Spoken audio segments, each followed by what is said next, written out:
Udaleko kultura batzordeburuaren Aitziber Ugartemendia Zubendi Anderearekin batera, bildu dira Carlos Linaza Zurrizagirre, Juan Ramón Makuso Mujika eta Inaxio Mujika Iraola jaunak.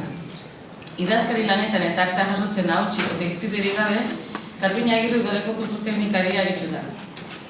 Lehiaketa honetara aurkeztutako lanak 223 izan dira, eta azken urteotako partaidetzarekin alderatuaz izan dira aldaketak.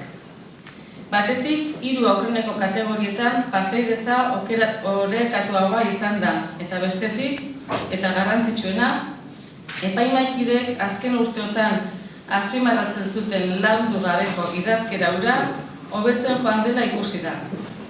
Hala ere, horretan jarraitu beharra diote berriro ere inor erlajatu gabe. Esan behar dut, oso ilusionatuta nagoela, ez nulako inoraz espero saritua izatea.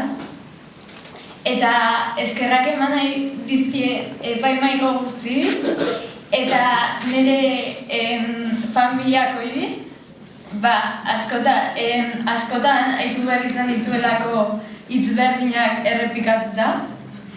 Eta esan behar dut, ipuia hau aurrean emateko hartutako gaia otu zitzera da udaran, haitu nitulako hainbat eta hainbat komunikabideetan notizio bezala, umeak jaio berritan askotan izan tiara baitu hau.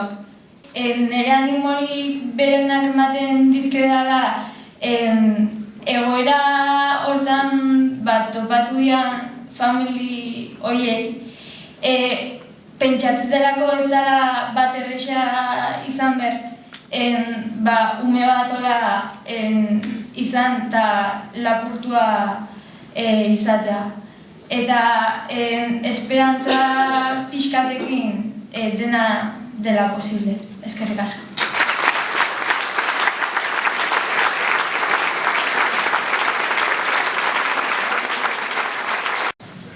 Ipuina egiteko ideia etorri zitzaiten periodikoan irakurri nunen 80ko markadan eroinak intzitun sarraskingatik Euskal Herri.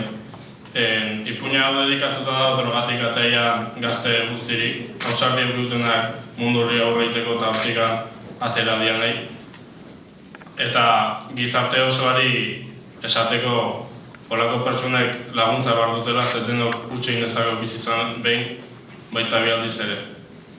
Eta, hoizan ere mezua transmititzeko asmoa. Eta eskerrik asko guzti eta bereziki handengo ikastelako irakasle Mariani beha atzian dengo ez behar ez behar genitulako ipuina hori guztikingo. Eskerrik asko.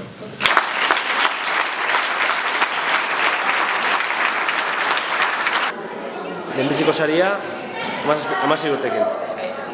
Zuk ere, kontatuko zein eguke ipuinan ondin norakoa, zertaz dihoan, personaian bat edo beste?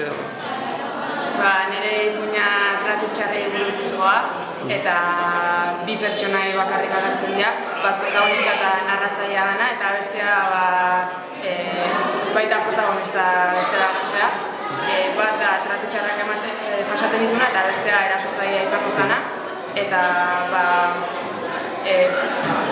bukaeran azkenen neskak erabakitzen du ezin dula horrekin jarraitu eta bukaera da salatzea erabakitzen dula. Mila esker, nik animatzen zaituztet sorkuntza horri heltzea eta jarraitu ezazuela ipuinak bai irakurtzen eta bai idazten eta aurrerantzean sortatzen diren lehiaketan ere parte hartzera. Eskerrik asko ere, Udal Musika Eskolako musikalari guztioi. Eskerrik asko eskaini guztuten emanaldiaren gatikan eta zuek ere ekin horri. Eta ekitaldia bukatu horretik, ordezkatzen dudan Andoain Udalaren izenean, Martinek bere bizitza luzean egindako lana eta erakutsitako gizatasuna aldarrikatzen dut, eta bere oroitzapena duintasunez, belaunaldi gazteen artean iraun dezan ahaleginduko garelakoan, agurtzen zaituztet berriro etorritako guztioi. Eskerrik asko.